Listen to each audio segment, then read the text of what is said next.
All right, here we go. Great day, everybody. Welcome to another incredible episode of the Gale Show. I'm Matthew Britt, coming at you from Ontario, Canada. It's a great day here, and the sun is out, but you can tell they've been spraying the sky. And my friend, Mr. Gale, how you doing, buddy? Good to see you.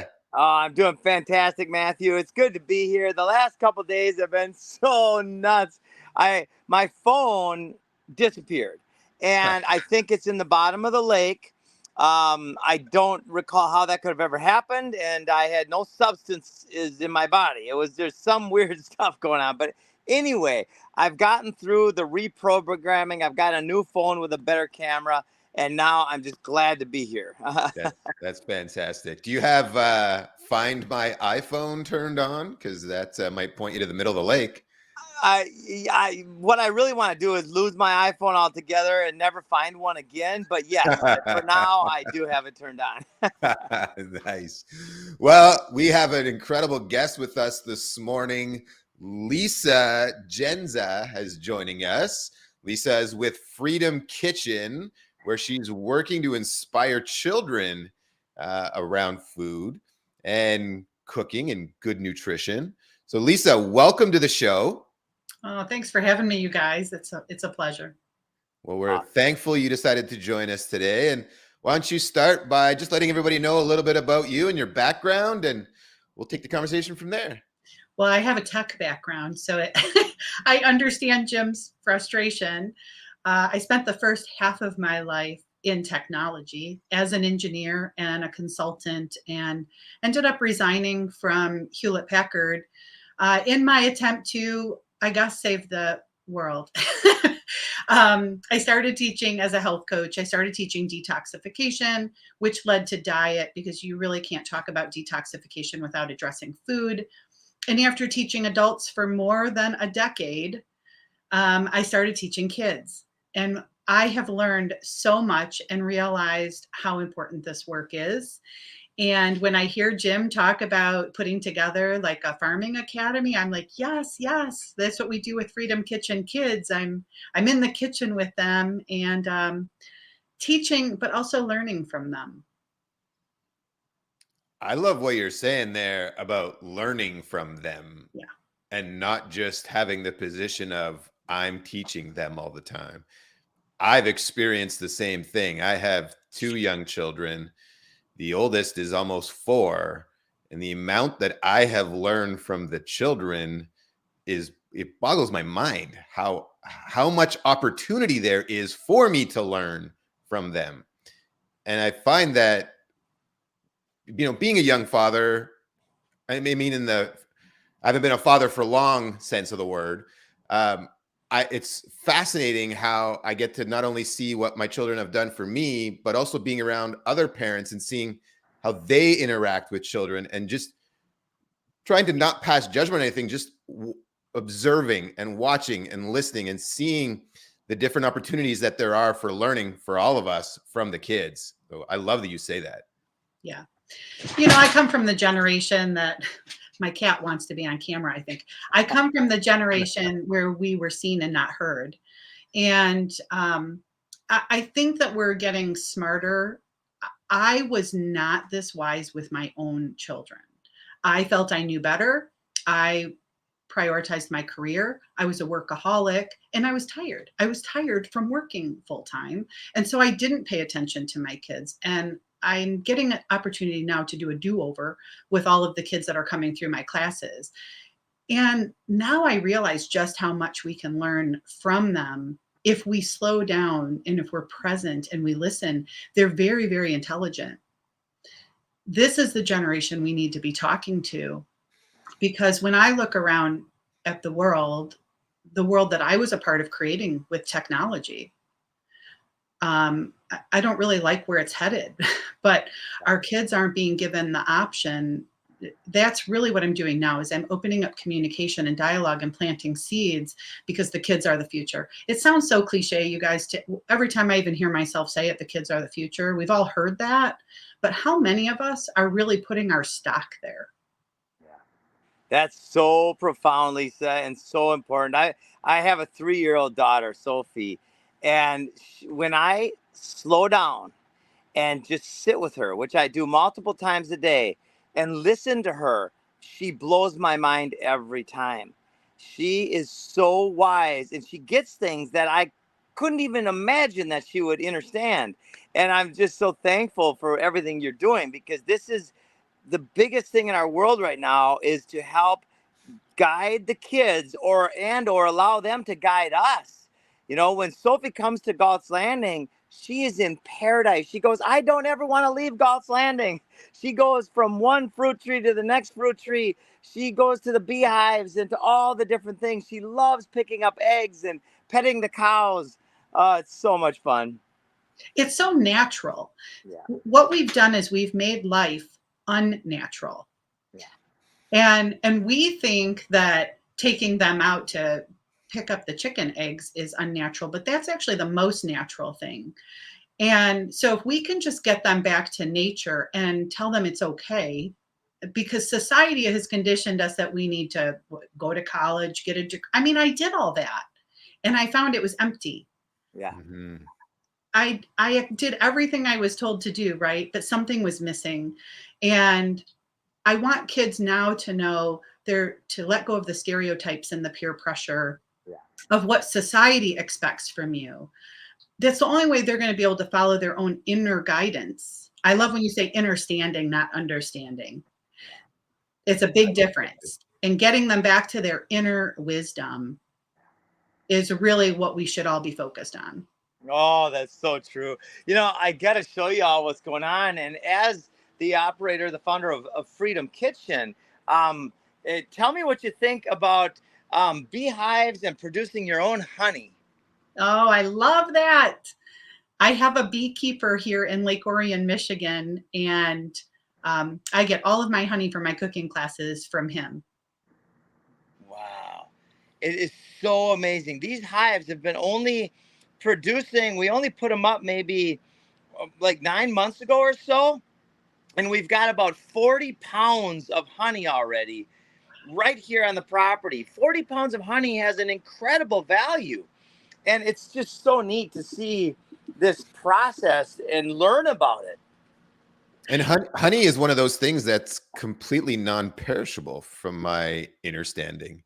It will last for thousands of years. Am I correct on saying that, or does anybody here know? I don't know the longevity. I just know it's long. I keep it in my pantry for sure. Yeah, I don't think it has like a date, an expiry date on it. I think it'll just last. But anyways, for yourself, Lisa, now working with kids, what are some of the big things that you have learned from them? I want to hear some of the things that stand out in your mind that kids have taught you. Yeah, well, I started teaching adults diet and detoxification as I reclaimed my own health, which I feel corporate America robbed, right? Because I was trying to be all things to all people, moving too fast, and I got burnt out. So I had to reclaim my own health and started teaching other people. Well, you tend to attract yourself. So I attracted middle-aged women. And I thought when mom gets healthy, the whole family gets healthy. And boy, was I mistaken. After a decade of teaching moms, lecture after lecture that I would give, class after class that I would teach, the moms would say, oh, my husband and kids would never eat this healthy, so I cook myself a separate meal. And I was shocked. I thought this information is not making it to the kids because they're still being fed chicken nuggets and mom's eating a separate meal. And so when I was asked to teach the kids, at first I said, no, I'm not qualified to teach kids. I'm not a teacher. So I hired a retired teacher. And very shortly after that, I took over the classes and just started teaching them myself because I realized the kids are capable of so much more. So the person who was teaching the classes before me would dumb everything down. And again, the curriculum was mac and cheese and chicken nuggets and pizza. And I said, I'm not teaching a class that it reinforces these stereotypes or these limiting beliefs. And I thought these kids may not like me, but I'm going in with stir fry and zoodle bowls, and we're going to make noodles out of zucchini, and we're going to make some raw food. And they loved it.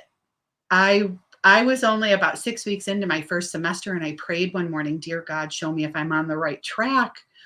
or if this is way over their heads. And I was shown that I was given a very poignant sign.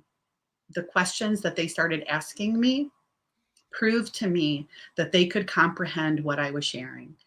They were picking up what I was laying down, you guys, and it was so affirming to me that my curriculum I continue to stretch every semester. And I have kids who've been with me since the very beginning. I continue to stretch them by using different ingredients or challenging their perspectives. But I could tell you some stories that will make you weep. The end of last semester, I had a 9-year-old. We do end of semester review. We always sit around and eat what we made in class. End of semester, we go over the whole semester. And I said, okay, the holidays are coming up, you guys. People may try to serve you food that's not healthy for you. So what would be a nice way of saying, like, no, thank you? And so the kids were like, I don't want food dyes. I don't want unhealthy foods. I said, so if someone offers you that, just say, no, thank you. That's not for me. No, thank you. Not today. And I had a 9-year-old who looked at me and said, I never want to eat food dyes again. There's no reason for those chemicals. And I'm going to tell all my friends, and they're not going to want to eat chemicals either. And then they're just not going to be able to sell food at the grocery store that has chemicals because none of us are going to eat it. Wow. 9 years old, first semester in my class. And That's a win. I cried because this is the point. If they understand, I run my class as a judgment-free zone. So I've learned how to have a poker face. They, because they'll try to like tell on their parents, or I always say, this is a judgment-free zone. We're all learning.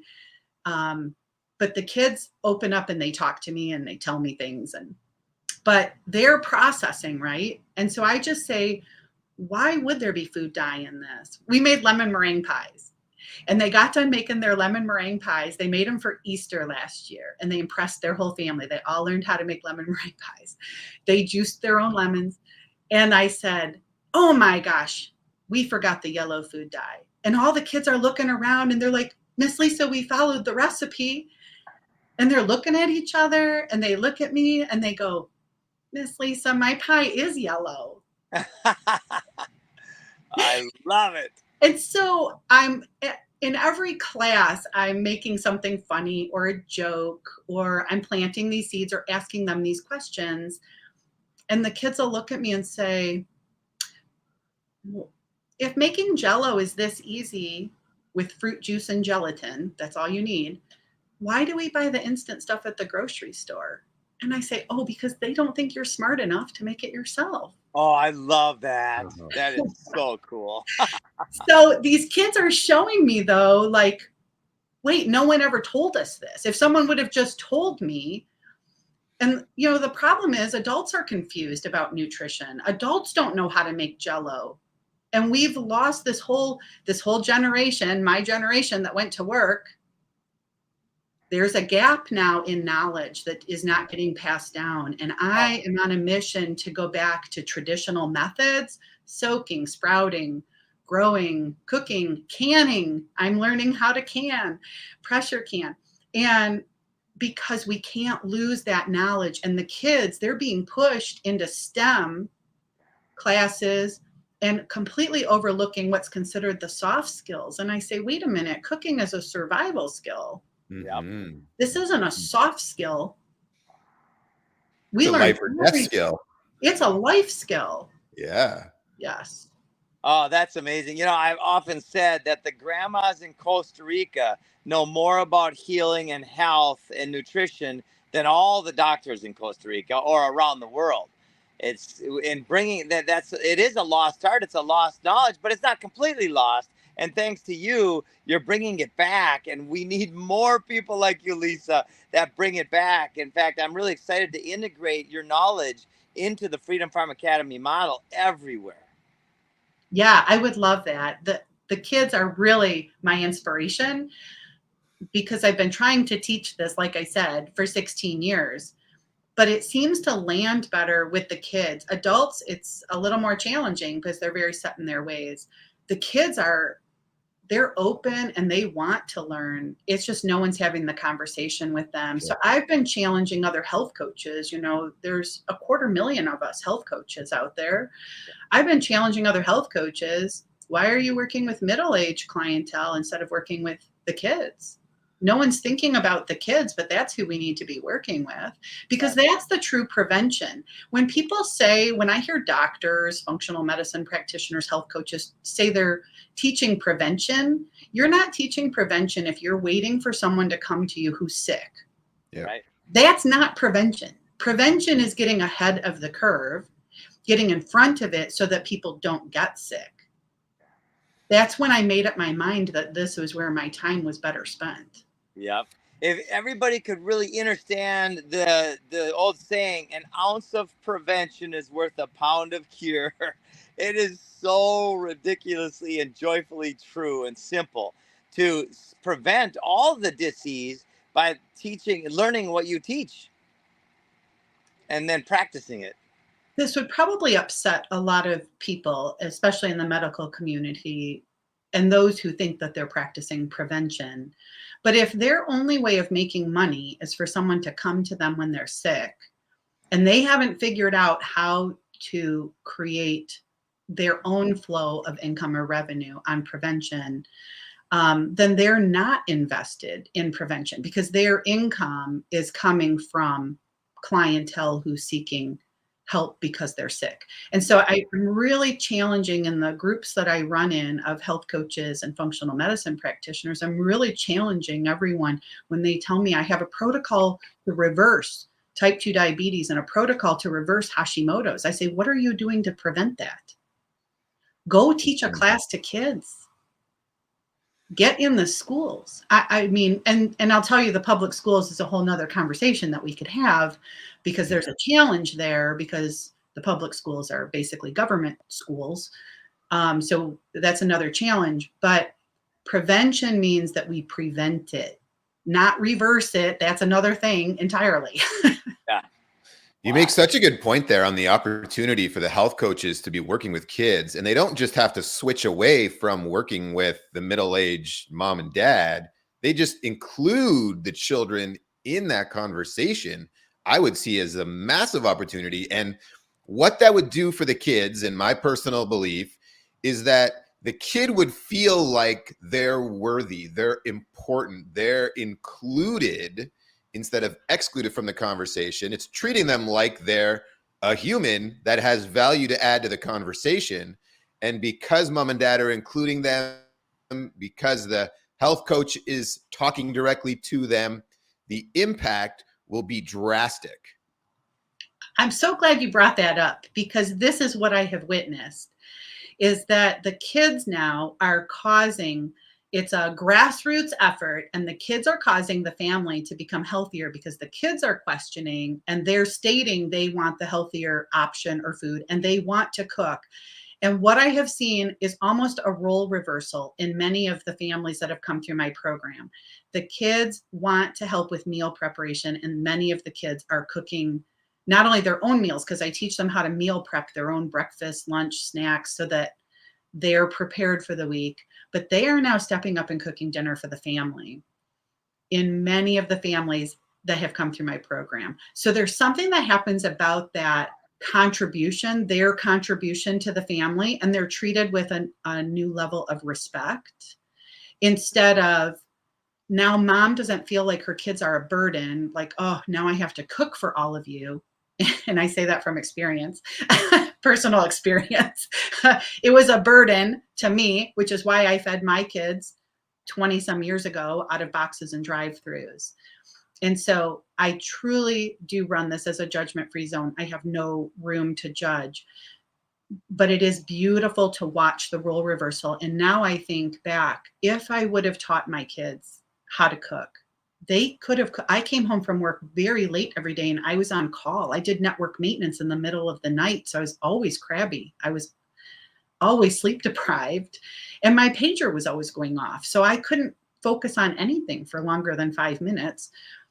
If I would have just taken the time to teach them how to cook, they could have cooked dinner.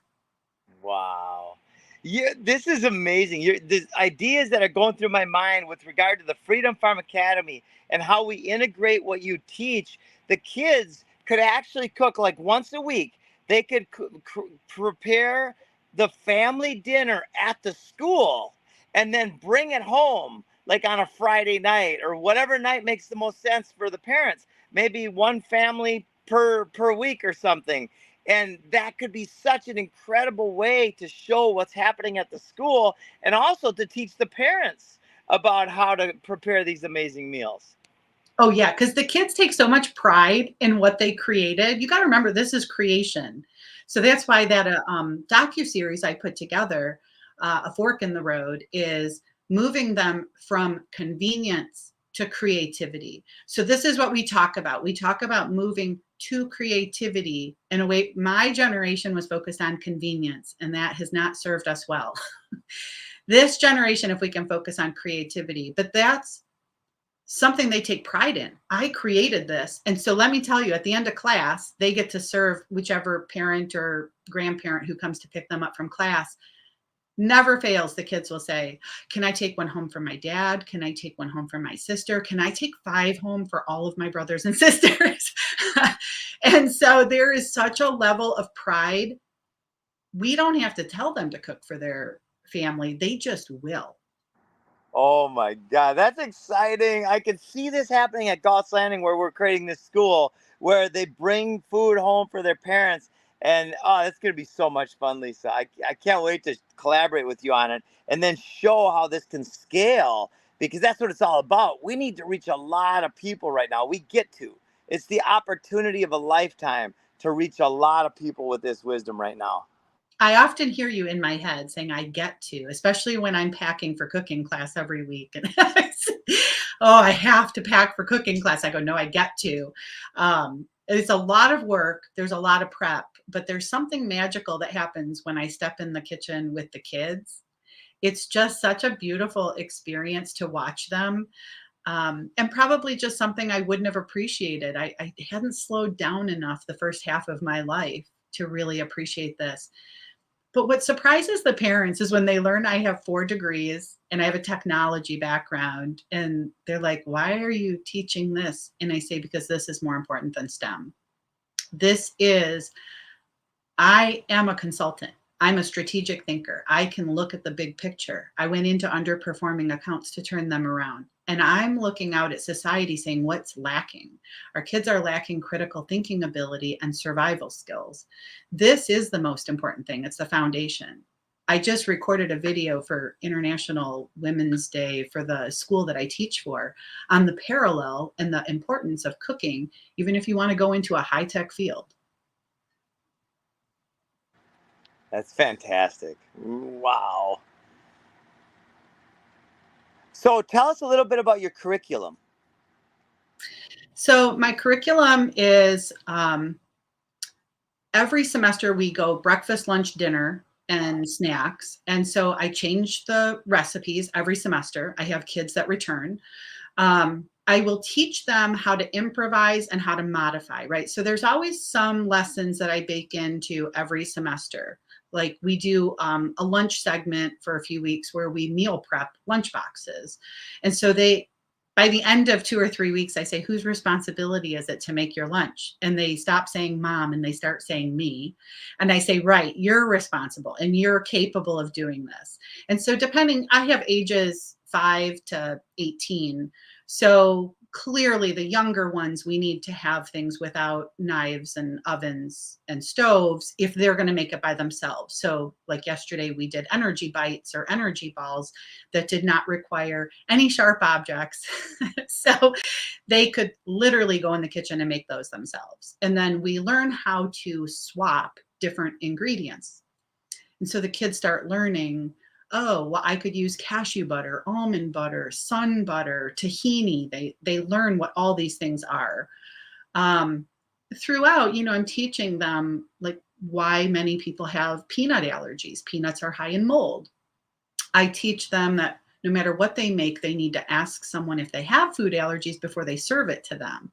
Food allergies have become a huge concern, and that's why I have a lot of families in my program, because they all have some type of food allergy in their family.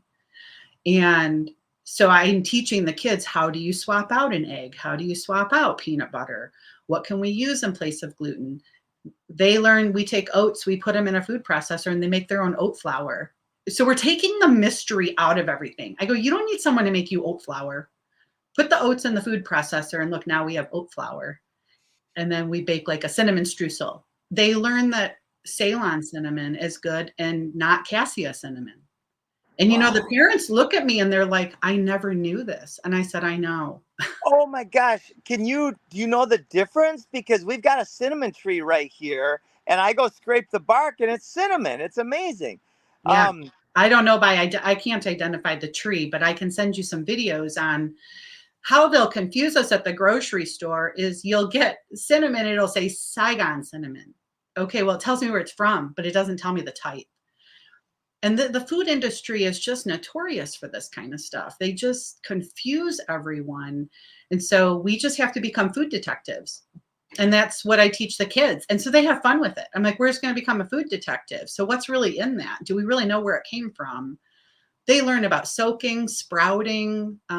So I start planting those seeds, you know, no pun intended, about traditional methods. So then the parents will come talk to me and they're like, yeah, we do have some digestive issues. I say, well, it's because of our food. It's the glyphosate, it's the overprocessing. We just have to choose better, but we're continually being confused. Yeah.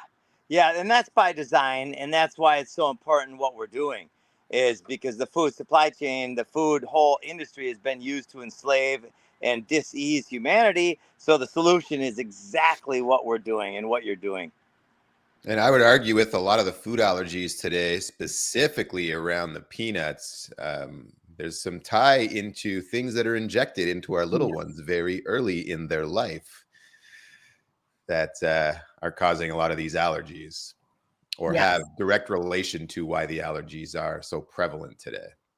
And I don't usually get into that in my classes, but I will talk to them about mold, because mold is just a good topic for them to have some understanding that our food, like coffee, beans, they can have mold.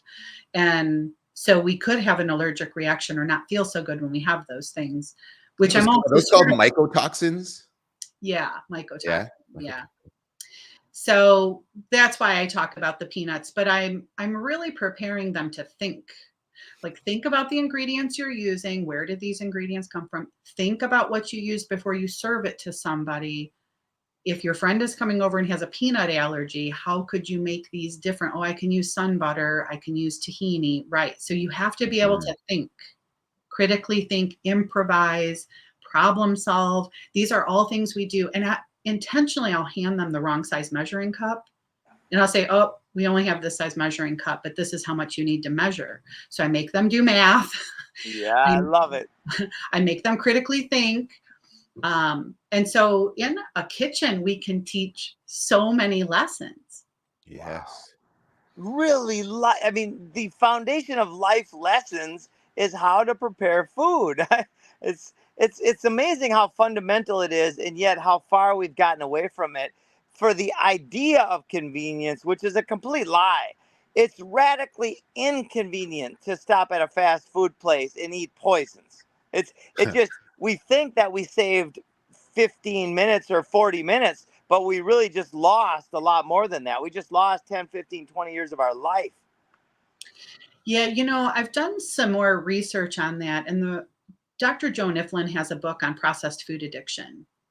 And what I couldn't understand as a consultant for Hewlett Packard is I would go into accounts and start asking questions like, well, why is this done this way? This doesn't make any sense. And the answer I would get back is either, well, it's always been done that way. And I hate that answer. I hate the status quo answer. And the second answer I always get is because someone else told me to do that. Okay, but they told you to do something that didn't make sense and you just continue to do it instead of questioning it and coming up with a better solution. And so then when I moved into health coaching and I bought a wellness spa, and for more than a decade, I helped people turn their health around, and they would come to me and say, well, I was told to do this, but I don't feel good. Well, then why are you doing it? If you don't feel good, then why are you doing it? And the long and short of it is this: we were truly captured, which I think you'll understand this more than most people. We were truly captured through the food. And when we're eating the processed food, the fast food, we're in our limbic brain because it puts a stress on the body. And when we are in our limbic brain, we have no access to the prefrontal cortex. So now, because of the food, so I have taught detoxification. I am trained in many, many forms of detoxification. But if we don't change the food, I can't keep someone in their prefrontal cortex. I can help them detox. And at least temporarily, we can start to restore their health. But I found over more than a decade that I could not get someone to restore their health without changing their food and their diet. And if we didn't get them off of processed food, this was me too, because I worked in corporate America 80 plus hours a week. I was tired, so we ate out of drive-throughs and boxes. You lose, and that's when I knew something was wrong with me. I had lost my critical thinking ability. I had brain fog. I was on anti-anxiety and antidepressants. I had type 2 diabetes at 36 years old. My triglycerides were over 300. I was over 200 pounds, and my whole body ached. I had chronic inflammation. They were talking about doing carpal tunnel surgery on my wrists. My ankles, everything hurt. They told me, the medical establishment told me to take Advil every day for the pain in my ankles, but have surgery for the pain in my wrists. And I said, so those aren't the same thing? The pain in my wrist and the pain in my ankles are two different things? So I was seeing multiple doctors, and I had to become the detective. You know why? Because in IT, I had to do root cause analysis. If the network went down, I couldn't say to GM, oh, sorry that happened. I hope it doesn't happen again. And I think it might be this problem for this end of the assembly line, but it's a different problem for the other end of the assembly line. Because, there are two different ends of the factory. No, it's the same assembly line. It's the same one. This is the same body. Yeah. I thought, why are the doctors teaching me or telling me that all of these symptoms are unrelated when they're connected to the same physical apparatus? And so I started to question, and I thought, why is it that I have to get to root cause analysis in my job, but they don't have to get to root cause? They just want to put Band-Aids all over my body. Take metformin, get carpal tunnel surgery, take Advil for the pain in your ankles.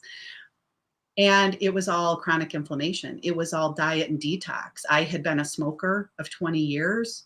I ate poorly. I didn't sleep. I was on call 24/7. And when you do network maintenance in the middle of the night. Wow. So I worked swing shift. Adrenals all messed up, cortisol spiked through the roof. Of course. If the assembly line goes down, do you think GM's nice? I lived with a ton of intensity as a network operations manager. And so it just took a huge toll on my body. I didn't have the capacity at that point. See, this is what happens. We look around at society and everyone is so burnt out. They've been so burdened that they don't have the capacity now to go cook dinner. They can't even think, what do I do with this cauliflower? Right. Oh my gosh. And look at the money that could be made from treating all of those different symptoms compared to treating the one root cause and having yourself heal. Right. And when they treat all those symptoms with different prescription drugs that each produce more symptoms, look at the ripple effect of opportunity for financial gain by big pharma. Yeah. And we wonder how it got this way, but it's so obvious. The money is just such a powerful driver, and they've infiltrated everything with it. So, of course, that's the messaging from the healthcare system. And the good news is that insanity is unsustainable, and people are waking up at mass right now, exponentially, and they're looking for the type of solutions that you're providing, Lisa. So how would you like people to find you, and what type of customer are you looking for right now? Well, we did that summit, and that's found at freedomkitchensummit.com, where we have a docuseries, and we compiled almost 50 experts on what has happened to our food and to our kids. And so I really helped to connect the dots. Man. So if people are listening to this and they still don't understand the big picture, I would encourage them to go watch the docuseries. There is a nominal fee on that to cover the production on it and the hosting of it. But that is still available because that is what helps us to understand what is the problem and then what is the solution, which we have you in there, Jim, talking about the solution towards the end of that series. But I have many experts around the world who talk about what the problem is and how it's manifesting in our kids. When I hear my mother say her youngest two, my baby sister's two kids, her youngest two grandkids are the worst behaved, I'm like, that's because they're more toxic than the older ones. And they have a lot of health issues that have shown up as a result. Everything from rotting teeth to epilepsy and seizures and attention deficit and hyper. Look at the food dyes, look at the chemicals, look at the amount of glyphosate that has accumulated over this period of time. But see, people aren't seeing that. They're like, this generation's too soft. Timeout isn't working. They need to, get their butt beat, or they need to have this or that. And I'm like, you don't understand what happened. No. And we have to fix the root cause. This is root cause analysis. The root cause is the food. So it's not parenting style. It's not these other things. And I felt like that docuseries was so important because my generation, I feel I was part of that first generation of moms who wanted to compete with men and go to work. And what we did is we really did destroy the family unit. We took our eye off of the important things. Yeah. We deferred, we abdicated our responsibilities to corporations. And we didn't realize that they were swapping out ingredients. We didn't realize that what was sold in the grocery store wasn't how we didn't realize. And again, judgment-free zone, I wept. There's a saying that says the truth will set you free, but first it will make you angry. Yeah. I definitely went through, oh, look at her. She's adorable. I definitely went through the anger stage. And now, I've moved into, and I hear Jim say all the time, I want to talk about solutions. That's where I'm at, is I want to talk about solutions. And I know there are still people who are angry, and I have my moments that I'm angry about where we're at. You talk about the food being the issue, and I even want to take it a step deeper into that. The food that's actually being removed from children's lives that starts their life, breast milk. Yeah. And the push to get kids and moms not breastfeeding their children and onto formula. What a catastrophic mistake that is as well. Yeah. And it's starting so early. It's mind-boggling how parents, moms are being manipulated to have this belief that they shouldn't be breastfeeding and that they should be giving their children formula. It is so flawed. Or worse, when I was young, that same thing happened. My mom put me on formula or milk, cow milk, and I was reacting to the cow milk. So they took me to the doctor, and the doctor put me on Coca-Cola. I promise you. And then my mom got home. They started feeding me Coca-Cola. I got sick as heck. My dad said this doctor is crazy.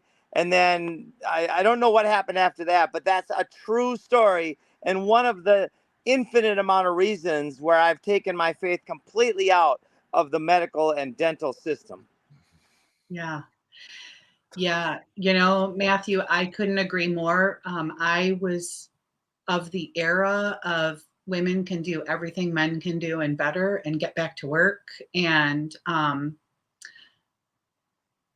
so, breastfeeding really wasn't an option. And, because you're putting your kids in daycare and you're leaving them to go back to work. And I regret everything about when my kids were born. And that's one of them. My daughter had a lactose intolerance, so they put her on lacto-free. And then she ended up on a soy formula, which was probably the worst. So, my daughter today says her husband had McDonald's like once in a while, And my daughter's like, that was like an every week, almost everyday thing for us. I'm like, I know. I apologize. I'm sorry. I'm sorry. I'm sorry. I did what I thought society wanted me to do. I got my degrees. I was in management and in technology, and we were told that was the best field to be in the 90s. Yeah. You know, I was in the right place at the right time. I was leading the way in information technology. And then after Y2K and reading Tom Friedman's The World is Flat, I had this big wake up call. So around the year 2000, I was like, wait a minute. I think maybe we were deceived. And then shortly after that is when my health issues all sort of reached the pinnacle. Yeah. You know, the food industry spends billions, if not tens of billions, on studying how to make food more addictive and more cost effective for them, right?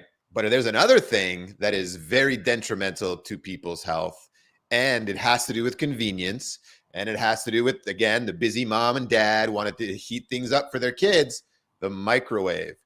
You know, the microwave, if you give, so you got two plants that are identical. One you feed or you water with just regular tap water. The other, microwave the water, cool it down, feed it that water. 3 to 7 days, that plant will be dead. That's fed with the microwave water. Now think of what that's doing to your food. And think of how today it's like the television in a certain way. A lot of people have one microwave. Some of them even have two microwaves in their home. It's in their office. They're cooking food with that thing every day. Unbeknownst to them, that is a death machine. That will kill the nutrients in your food. It will kill you slowly over time. That is one of the best things to remove from your life. And you don't need it. I haven't had a microwave in 15 years. Haven't owned one, haven't operated one, nothing. Because I listened to a doctor one day talk about that. I went and researched it, read many different articles and studies about it, and found out how terrible it was for you. And I removed it. Never had to have one since. I don't miss it for a second. And that's a sneaky one in your house affecting you and your kids. Yep, that's fantastic. I couldn't agree more. We had microwaves. They were putting them into our tiny homes. I said, get those things out of here. I don't even want them in the room. Nah. It's really remarkable that we're all still living, honestly, with the assaults. But this goes to a testament to how our body naturally heals. I always say this is a self-healing organism if we just remove the interference. And I figured that out years ago when I was teaching detoxification. I had to start removing the interference, and my health was coming back. And I look and feel better now, over 50, than I did at 36. And that's predominantly removing the interference. No matter what, our body tries to maintain homeostasis, but slowly but surely our health is being chipped away. And people don't know what normal is anymore. They don't know how good they can feel. And so the challenge is they don't have a baseline. They don't, because this has become the new normal, and because they're hearing everybody talk about these aging issues or brain fog or anxiety, things have become so normalized, you guys. When I see in the parent groups or the groups for the school district that I teach for about the number of kids on ADD, ADHD medication, and then you find out the parents are on it too. And so they say, I'm on this one, my kids are on this one. And it's that normalized. And I'm not saying there's not a time or a place for it or people who need it. I was on anti-anxiety and antidepressants from 26 to 36. I went from Ativan to Zoloft to Wellbutrin. And so I understand depression and anxiety. And I know the connection to food and toxicity. And that's not being talked about. So I work for the school district that had the school shooting. And no one is having the conversation about food. As a matter of fact, we have really unhealthy food companies who've been providing free food to the faculty, the school board. They had all these community dinners, which was great. It brought the community together, but free food for all these kids who had just suffered a trauma, and it was all fast food, junk food. And I kept saying, there's a vagus nerve connection, the gut brain axis. We have to feed them healthy right now. They just went through a trauma. Not a single person is having that conversation. And when we look at the public schools and we look at the funding and the kickbacks they get from those food companies, it's devastating. Really good friend of mine sat on a committee for years trying to change the school lunches. Nothing changes. Nothing changes. It's all lip service. Oh, we're feeding the kids healthier. No, you're not. Nope. Wow. Wow. Well, thank you so much, Lisa. This is so important information to get out. And I'm very excited about working with you at the Freedom Farm Academy and getting some consult on and how we scale this, how we encourage the kids and help the kids grow their own food, cook their own food, bring their food home for their parents so their parents don't have to cook once a week. That is so exciting to me. Yeah. Yeah, Lisa, I'm going to connect you with Alan Campbell, who's our Director of Education here at Food Forest Abundance, because I think there's some incredible work that we are called to do together. So thank you so much for what you're doing and for joining us on the show, for sharing and creating that incredible docuseries. I hope everybody watching today has a look at that, because as Lisa says, the future is with the children. And it's not about some woo-woo thing. That is the actual truth. We need to empower our children to lead healthier lives and trust that when they know this information that Lisa and the experts that she works with are teaching, that they'll embrace it. They will make better choices if you will just give them the opportunity to make better choices. So powerful. Yeah. Thanks again, everybody. Thank you so much, Lisa. It's been awesome to have you on the show. And as mentioned, I'll make an introduction to Alan. And if everybody enjoyed this episode, please share. Thanks, I guys. will play a few ads. So you two are welcome to hop off, and then wish everybody a great day. All right. Thank you, Lisa, so much. All right. Have a good day. You too. Bye.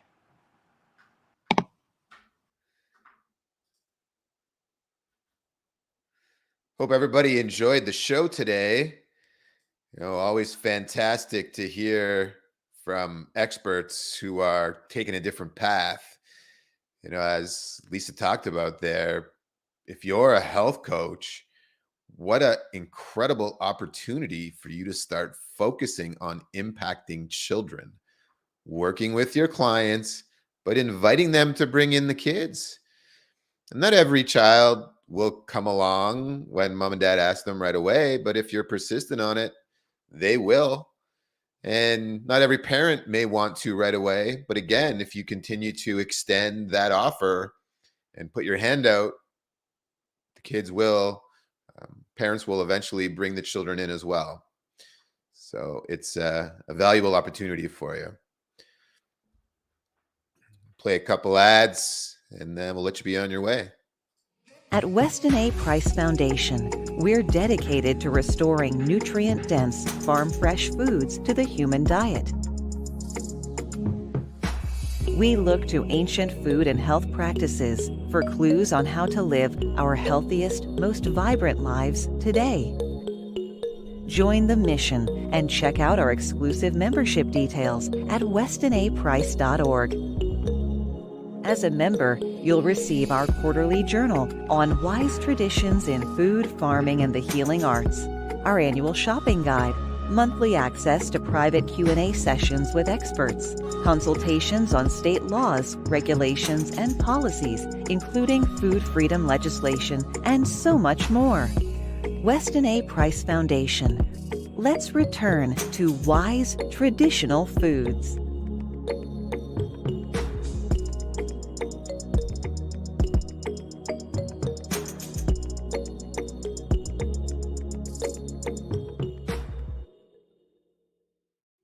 Hey, Jim Gale Show. Hey, Jim Gale Show listeners. Again, thank you for tuning in. We love having you here. We're so honored. And, you know, I want to give you a little bit of exciting news. We've decided to offer complimentary food forest strategy sessions with a certified permaculture designer. These are 30-minute sessions where you get to sit down with someone who can really help you with a strategy for your own property. It's a great chance for you to ask some questions and learn and just really to dig into what's possible. This is 30 minutes with someone who's certified, knows all about permaculture and what's possible using this incredible science and working with nature. So head over to foodforestabundance.com and schedule your 30-minute food forest strategy session today. Again, that's foodforestabundance.com. And remember, get yourself registered for that 30-minute strategy session. And for doing so, we're going to give you a $100 coupon as well. So get over there, have some fun, learn about what's possible for you and your own property, and let's get growing some food. Thanks again for tuning in to the Jim Gale Show.